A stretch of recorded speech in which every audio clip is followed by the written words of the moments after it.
సరస్వతీదేవి నిజంగా బ్రహ్మదేవుని కూతురా? ఇప్పుడు మనం కొన్ని పురాణాలని పోల్చి చూద్దాం.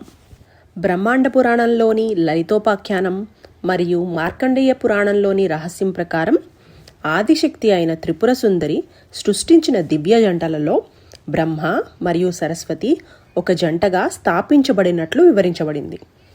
ఈ వివరణలో సరస్వతీదేవి బ్రహ్మదేవుని కూతురి కాదు, భార్యగా పేర్కొనబడింది. అయితే మత్స్యపురాణంలో మాత్రం సరస్వతీదేవిని బ్రహ్మదేవుడి మానసపుత్రిగా పేర్కొన్నారు. అంటే ఆమె బ్రహ్మ చైతన్యం నుంచి ఆవిర్భవించింది, దైవిక శక్తి రూపంగా ఆవిర్భవించింది.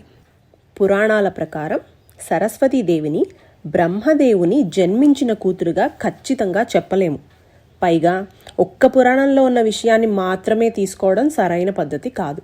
సనాతన ధర్మంలో పురాణాలు వివిధ కోణాల్లో సృష్టి రహస్యాలను వివరిస్తాయి. ఇలాంటి మరిన్ని వీడియోస్ కోసం మా ఛానల్ని సబ్స్క్రైబ్ చేయండి.